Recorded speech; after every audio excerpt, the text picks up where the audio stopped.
Bakit mo kakasuhan yung tao? Nagpapahayag lang naman siya ng kanyang reservation sa ginagamit ninyong sistema ng Miro. I do not like to think, but it seems that the government, even the COMELEC, is weaponizing itong Article 154 para patahimikin yung pumupuna at nagbibigay ng kanilang pahayag regarding the vulnerability of the automated election system to be used and to be deployed this May 12, 2025 election. Nakakagulat dahil nagalit ang COMELEC doon sa unang nag-question nung sinasabi nung abogadong vulnerability ng system use. Siya'y nagpapahayag lamang at wala akong nakikitang unlawful utterance doon dahil hindi naman ito damaging sa gobyerno.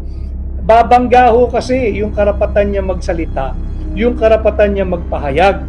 Yan po ay may garantiya sa ating konstitusyon at yan po ay mas nangingibabaw kaysa dito sa tinatawag na Article 154 of the Revised Penal Code, yung unlawful utterance. Alam mo ninyo kasi yung ating Revised Penal Code, nagmula pa po yan sa Kodigo Penal ng Spanish So baka itong Article 154 ginagamit nung panahon pa nila Padre Damaso para hindi po ma-criticize yung pamunuan nung at mga nanakop sa atin nung araw. Subalit iba na ho ngayon. Ngayon, mas buhay ang diwa ng free speech. Imbis na busalan ninyo si Attorney Respicio. Maraming salamat, Attorney Jerrel Respicio. Isa kang maisog sa iyong paglalahad ng iyong saloobin regarding the vulnerability of the automated election system to be used under the Miro technology or Miro system. Bukod po sa anomalous hearing sa anomalous 2025 budget, mariin din pong pinag-uusapan at pinag-uukulan ng pansin ngayon yung isang kandidato para vice-gobernador na naglahad ng kanyang saloobin regarding the vulnerability of the automated election system that will be used this 2025 election. Nakakagulat at bordering on nakakagalit dahil imbis na entertainin siya ng COMELEC, kinasuhan yung abogado at accountant at kandidato bilang vice-gobernador. Tama ba? Vice-gobernador yung kinakandidatuhan po nung lawyer din po yun Imbis na pakinggan siya ng COMELEC, kinasuhan po yung abogado at pati yata disbarment at yung kaso na magpatanggal yung kanyang lisensya bilang accountant ay isusunod din ng COMELEC. Nakakagulat, nakakagalit sapagkat bakit mo naman pipigilan maglahad ng kanyang saloobin bilang Pilipino yung isang taong naglahad lang ng kanyang reservation or pangamba na tungkol sa vulnerabilities ng ginagamit na Miro system, yung ating automated election system. Malinaw naman din po kasi sa ating automated election system law, yung RA 9369, pakicheck niyo po, RA 9369, yung ating automated election law na batas, sinasabing pa nga dyan dapat 3 buwan bago mag-eleksyon, mayroong third party certification ang COMELEC. Dapat makakuha sila ng third party certification. Isa-isang independent body na magse-certify na walang sablay ang gagamiting automated election system. Ang deadline po niyan ay 3 months before the election. Dapat ay nakakuha na ng certification ang COMELEC na foolproof o walang vulnerability yung system na gagamitin ngayon. Today is already March 3. Ang deadline po dapat niyan kung 3 months before election ay February 12. February 12 dapat po ay nakakuha na ang COMELEC ng tinatawag nating independent third party certification na hindi nga po pwedeng dayain o hiihak yung sistemang ginagamit nila. Hanggang ngayon, tahimik ang COMELEC kung bakit wala pa silang third-party certification. Dapat ito yung sinasagot nila. Magandang napapag-usapan sapagkat related po ito doon sa inilabas na saloobin nung abogado ating kumpanyero na kinasuhan ng unlawful utterance yata ang kinaso, hindi libel unlawful utterance ng COMELEC. Bakit mo kakasuhan yung tao? Nagpapahayag lang naman siya ng kanyang reservation sa ginagamit ninyong sistema ng Miro. Dapat yan sagutin. At ang mapapansin natin, I do not like to think, but it seems that the government, even the COMELEC, is weaponizing itong Article 154 para patahimikin yung pumupuna at nagbibigay ng kanilang pahayag regarding the vulnerability of the automated election system to be used and to be deployed this May 12, 2025 election.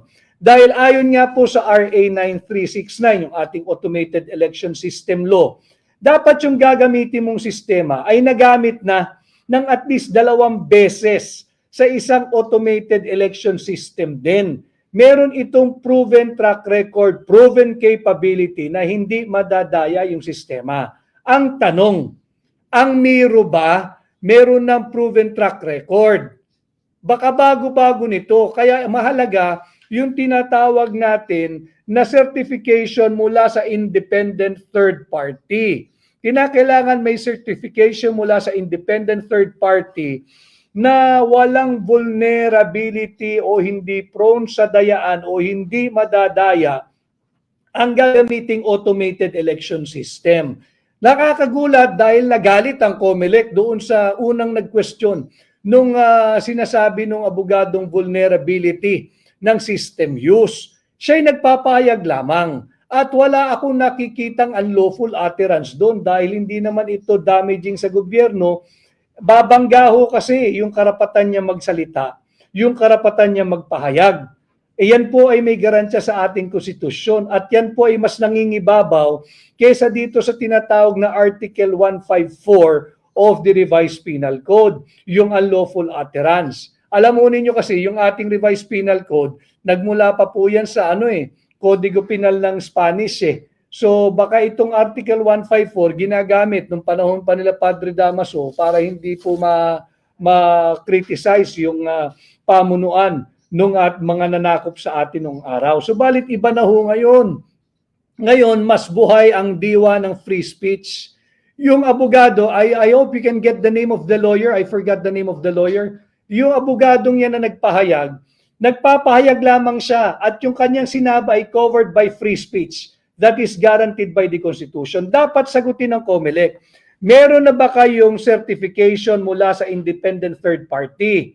Dahil mahalaga po na may certification yan 3 months before the election. Ang deadline po ng certification mula sa independent third party dapat ay February 12 pa. Ngayon ay March 3 na. Nasaan na yung certification mula sa independent third party? Ito yung karugtong ito nung naging revelation o pagpapahayag nung abogadong kinasuhan ng COMELEC. Importante po kasi yung certification because the certification mandated under RA 9369 is not a mere technical requirement. Hindi po technical requirement yan. Yan ay legal and procedural requirement. Kinakailangan po may certification mula sa independent third party, 3 buwan bago maghalalan. Nang sa ganoon, maprotektahan po yung integridad ng ating gaganapin na eleksyon. Masiguro po na tama o accurate yung bilang, yung magiging bilang ng makina. Masisiguro po na mabibilang at mababasa ng makinang gagamitin ng tama yung mga iboboto ng mamamayang Pilipino. Mahalaga pong pinag-uusapan natin to. Bakit? Yung mga malalayong nakatira, yung iba tawid dagat pa, gigising ho yan ng maaga. Magtatabi ng pera sa araw ng halalan, mamamasahe, sasakay ng, yung iba magbabangka pa, yung iba magko-commute, gigising ng maaga, pipila sa ilalim ng araw, kung uulan, kahit sa ilalim ng ulan.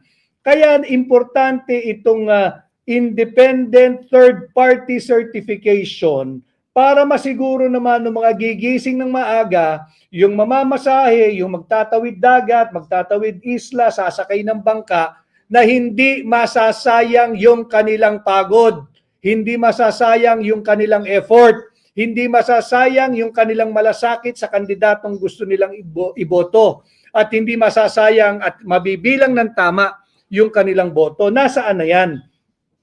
Kinakailangan po kasi may certification yung isang independent third party. Nang sa ganon, yung source code po, pag na-certify na po yan, i-escrow yung source code na gagamitin. Pag may certification na po yan, i-escrow po yan, itatago sa mga vault ng Bangko Sentral ng Pilipinas. Tahimik ang COMELEC hanggang ngayon tungkol sa bagay na yan. Imbis na busalan ninyo si Vice Mayoralty Bet pala ng Isabela, imbis na busalan ninyo si Attorney Jeryl Respicio. Maraming salamat, Attorney Jeryl Respicio. Isa kang maisog sa iyong paglalahad ng iyong saloobin regarding the vulnerability of the automated election system to be used under the Miro technology or Miro system. Susugan lamang po natin yung paglalahad ni Attorney Jeryl Respicio. Dapat instead na siya dinimanda o kinasuhan ng COMELEC, dapat sagutin ng COMELEC, meron na ba kayong third party, independent third party certification? Para nang sa ganoon mailagay na sa escrow o sa vault ng Central Bank o ng Bangko Sentral ng Pilipinas yung source code. Imbis na busalan ninyo si Attorney Jeryl Respicio na nagpapahayag lang ng kanyang saloobin o reservation sa gagamiting system, itong automated election system, anong masamang pag-usapan yung vulnerability? Malinaw naman yung mga requirement under Republic Act 9369. So, itong ating pagdidiskurso ay bawal na rin? Tayo rin ba ay kakasuhan ng violation ng Article 154 ng ating Revised Penal Code, yung unlawful utterance, dahil tayo ay nagdidiskurso sa isang napakahalagang usapin?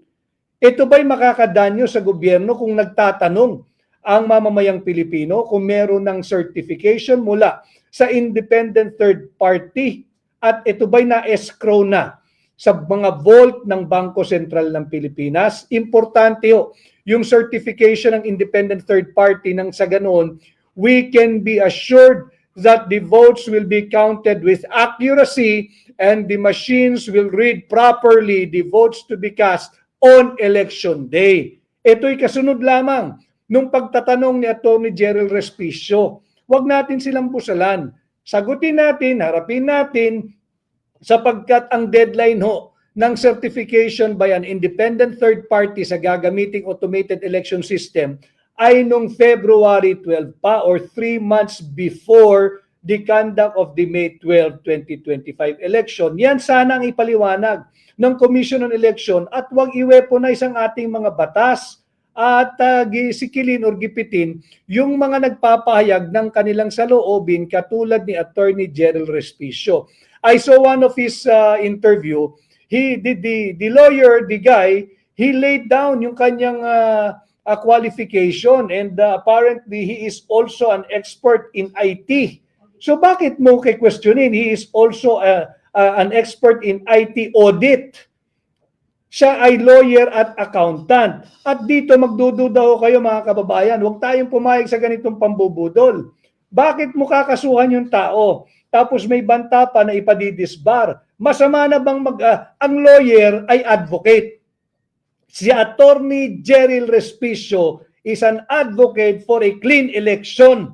Bakit mo ipadidisbar? Lawyers are advocates. And a lawyer should be always advocating for something. Whether you're a political, you're a social, you're a legal advocate or activist, ang abogado ay isang advocate. Huwag mong tatanggalin yan kay Attorney Jeryl Respicio, tatakutin mo ng disbarment. Pati lisensya niya bilang accountant, tatanggalin mo. Ito ay talagang panggigipit. Bakit? Bakit hindi mo sagutin? Kagaya ng ating tanong ngayon, meron na bang certification coming from an independent third party? Yang system na gagamitin mo mula sa Miro. Ang requirement ng RA 9369, dapat meron na 3 months before the election. Ang 3 months na yan, lapse on February 12, 2025. Marso na ngayon, March 3 na ngayon. Meron bang certification? Para sana yung mga source code ay nakatago na o naka-escrow na sa mga vault ng Bangko Sentral ng Pilipinas. So, Mabuhay ka, isa ka maisog, Attorney Gerald Respicio, ituloy mo yung pagiging advocate mo, yung advokasya mo, tungo sa transparency at accountability. At tungo yung advokasya mo, tungo sa isang malinis at tatapat na halalan. Mainit na pinag-uusapan ngayon sa social media ang tungkol sa di umano'y pagsampa ng kaso ng COMELEC laban sa isang abogado. Tinalakay sa live ni Attorney Vic Rodriguez sa kanyang Facebook page ang tungkol kay Attorney Harold Respicio na tumatakbong Vice Mayoralty candidate sa Isabela Province. Ayon kay Attorney Vic, wala siyang nakikitang mali para siya ay kasuhan sapagkat siya lamang ay naglalahad ng kanyang pangamba na baka magkaroon ng di umano hindi magandang mangyari sa resulta ng mga boto sa darating na halalan. Para sa kabuuan ng video, panoorin po natin at i-follow na din ang Facebook page ni Attorney Vic Rodriguez upang malaman po natin ang mga napapanahong balita sa ating bansa. At huwag din po natin kalimutang suportahan at iboto sa darating na May 2025 election si Attorney Vic, number 56 sa balota dahil posible po ang pagbabago. Muli maraming salamat mga kababayan at mag-iwan po kayo ng inyong mga comment or suggestion tungkol dito sa inyong napanood na video clip ni Attorney Vic Rodriguez patungkol nga dito sa abogadong nakasuhan ng COMELEC. So ano ba yung sa tingin nyo yung naging hakbang ng COMELEC laban dito sa isang abogado na naglalahad lamang ng kanyang saloobin o yung pangamba niya nga dito sa darating na election, no? So, tignan po natin yung mga susunod na mangyayari at huwag po tayong makalimot na mag-like at mag-share para always updated po kayo sa mga upcoming videos na i-upload natin. Muli maraming salamat at God bless po sa inyong lahat.